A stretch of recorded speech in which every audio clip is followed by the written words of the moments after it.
1955 gave us Little Richard screaming Tutti Frutti, Fats Domino crossing over with Ain't That a Shame, and Chuck Berry turning guitars into rocket fuel. But beneath those legends were artists who defined the sound once, then disappeared. We'll part, ain't that a shame? These are the unforgettable R&B anthems that changed everything and never came back. 1. Little Richard, Tutti Frutti. In September 1955, Little Richard stormed into Cosimo Matassa's New Orleans studio and changed music forever.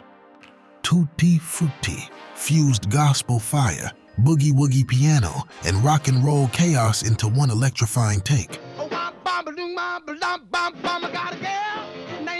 Lyricist Dorothy Labastri cleaned up the wild original words, giving Specialty Records a hit they could actually release. Within weeks, it shot to number 2 on the R&B chart and into the pop top 20, an unheard of crossover at the time. Richard's voice wasn't just singing, it was detonating. Each shout and piano slam carried the sound of freedom breaking through radio static. Tutti Frutti didn't just start a career, it lit the fuse that blew open modern music.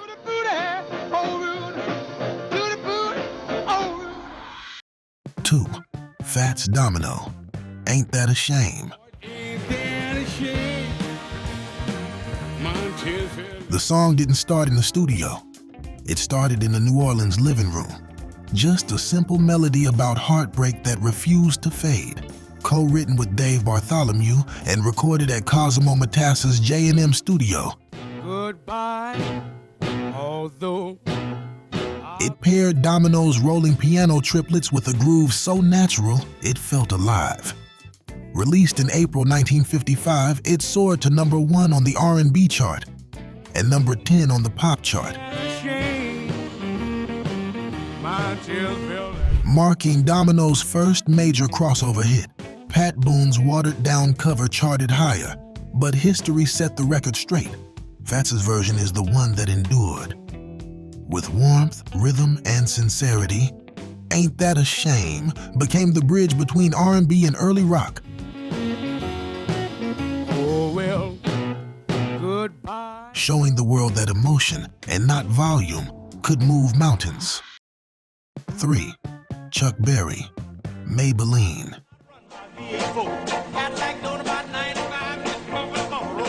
What started as a reworking of the country tune Ida Red became one of the most pivotal songs in R&B history. In May 1955, Chuck Berry brought his rough demo to Chess Records, where Leonard Chess instantly saw crossover potential. Renamed Maybelline, it was driven by Berry's sharp storytelling, stop-start rhythm, and the kind of guitar tone no one had heard before.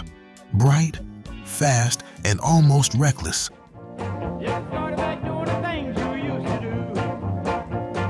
Released that July, it soared to number 1 on the R&B chart and number 5 on the Billboard Hot 100, bridging the racial gap between blues, country, and pop radio. Berry's lyrics about love, jealousy, and racing cars captured teenage America like a news headline in motion. Maybelline wasn't just a hit. It was a cultural ignition point, giving rock its first great road anthem and making Chuck Berry the architect of its language. If Maybelline was R&B flooring the gas pedal, the next classic was R&B finding its soul. 4. Ray Charles, I Got a Woman.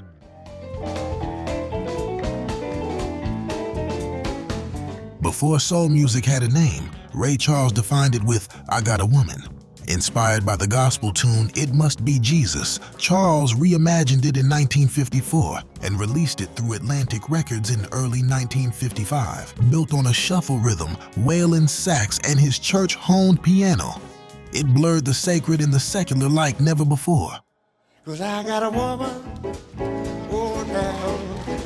When Charles shouted, "She gives me money when I'm in need," the phrasing carried the pulse of Sunday service and the swagger of Saturday night. The song hit #1 on the R&B chart, becoming Ray's first chart topper and the prototype for everything from Sam Cooke to Stevie Wonder. It was raw, joyful, and dangerous. Music that made faith and desire dance in the same breath. I Got a Woman didn't just top charts, it created a genre. That'll love me both day and night. Never grumble or fusses.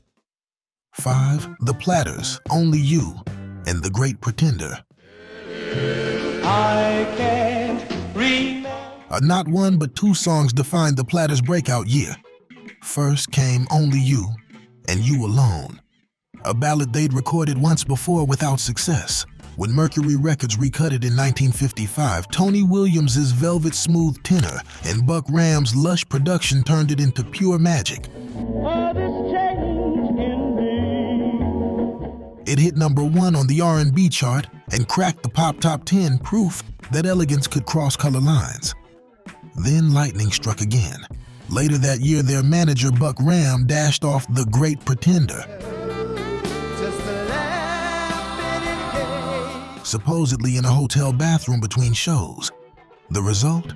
A dramatic follow-up drenched in heartbreak and polish. Released in November 1955, it topped both the R&B and pop charts, cementing the group's dominance. Together, these two songs shaped the sound of sophistication, romantic, graceful, and timeless enough to echo through every slow dance since. 6. Bo Diddley, I'm a Man. When Chess Records released Bo Diddley's debut single in 1955, the world got two songs that rewrote rhythm itself. If that diamond ring don't shine. On one side was Bo Diddley, built around a syncopated beat lifted from street clap games and turned into the now iconic Bo Diddley beat. On the flip, I'm a Man growled with swagger, gritty blues licks, and a primal confidence that turned his name into a statement.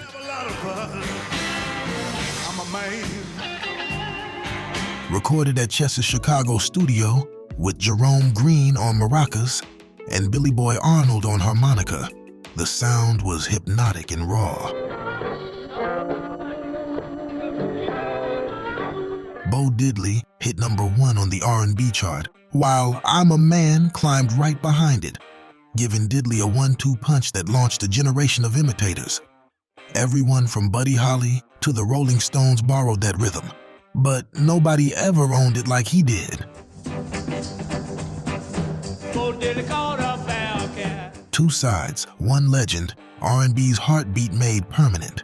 Before we hit the next classic, quick reminder. If you're enjoying this journey through R&B's golden year, hit like and subscribe. It helps keep these stories alive and the music echoing for a new generation. 7.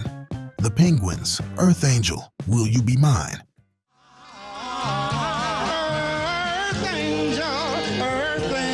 Sometimes history starts in a garage.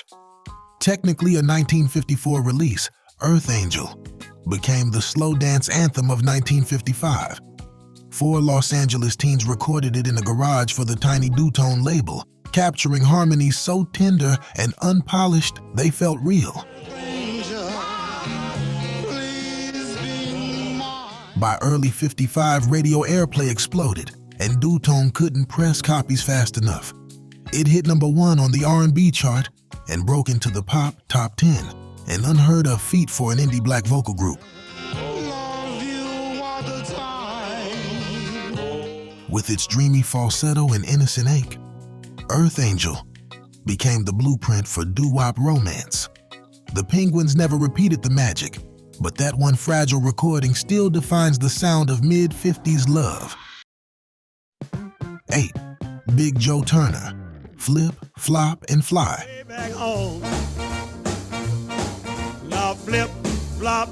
By 1955, Big Joe Turner was already a veteran shouter, but Flip, Flop, and Fly made him sound brand new. Recorded at Atlantic Records in New York, the track was built on Jesse Stone's irresistible arrangement. horns that punched, a piano that strutted, and Turner's booming voice commanding it all.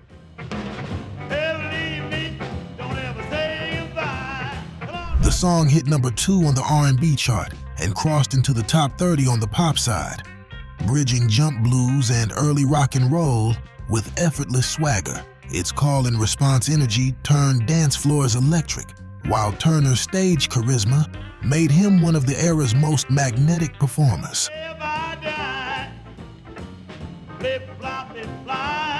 Though younger stars soon took over his lane, Flip, Flop, and Fly remains proof that rock's power came straight from R&B's roots, joyous, loud, and impossible to sit still through. For 3 minutes, Big Joe made rhythm itself sound alive. Smiley Lewis, I Hear You Knockin'. New Orleans had a signature sound in the 50s, triplet pianos, rolling bass lines, and horns that smiled through heartbreak. And Smiley Lewis embodied it perfectly.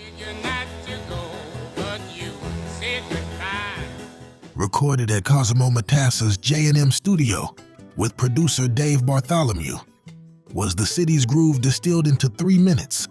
Released on Imperial Records in 1955, the single hit number 2 on the R&B chart and became one of the most influential Crescent City records of the decade. Though Lewis never broke wide like Fats Domino, his version would later inspire major covers, from Gail Storm's pop rendition to Dave Edmunds' 70s revival, cementing its legacy. Smiley's smooth defiance made Heartbreak sound almost fun, leaving behind one of R&B's most effortlessly cool anthems. But if Smiley Lewis made Heartbreak sound smooth, just a few months later, a young tenor in New York turned Heartbreak into confidence. 10. The Cadillacs, Speedo. Before the world knew him as Earl Speedo Carroll, he was just a doo-wop tenor trying to stand out.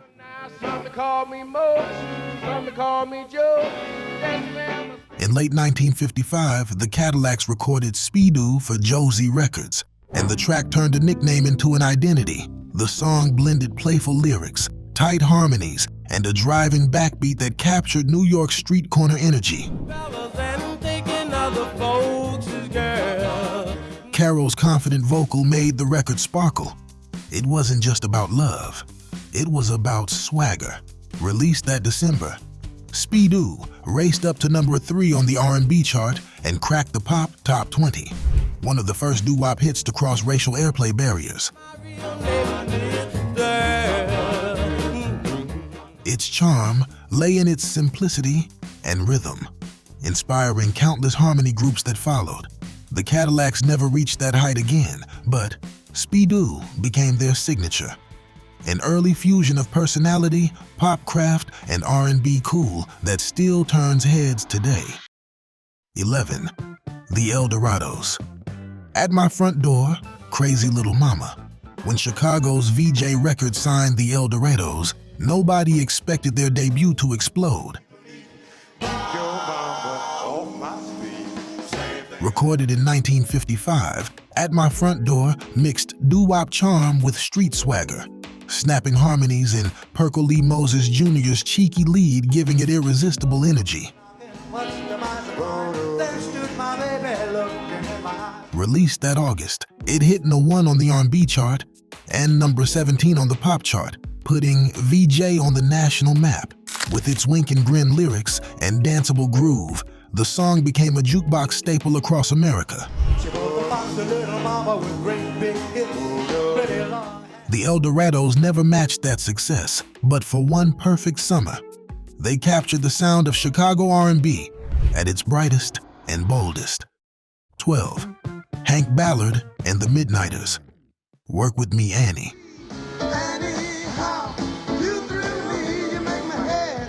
No song caused more chaos in 1955 than this one.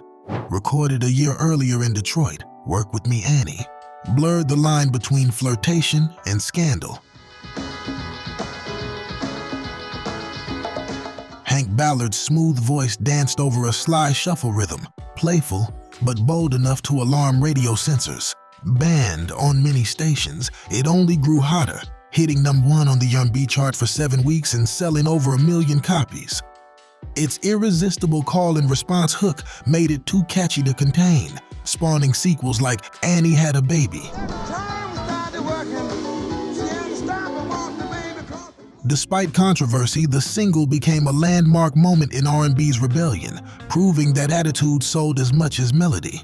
What others called indecent, Ballard called groove, and that groove helped spark rock and roll's wilder side. 1955 gave us Little Richard, Fats Domino, and Chuck Berry, changing the sound of America forever. From the gospel fire of I Got a Woman to the street corner swagger of Speedo, these songs proved R&B could preach, groove, and seduce, all in the same year. Their careers faded with time, but their records still echo through every genre that followed. Which track hit you the hardest? Comment below, leave a like, subscribe, and if you think 1955 was wild, wait until you hear the forgotten R&B gems of 1973.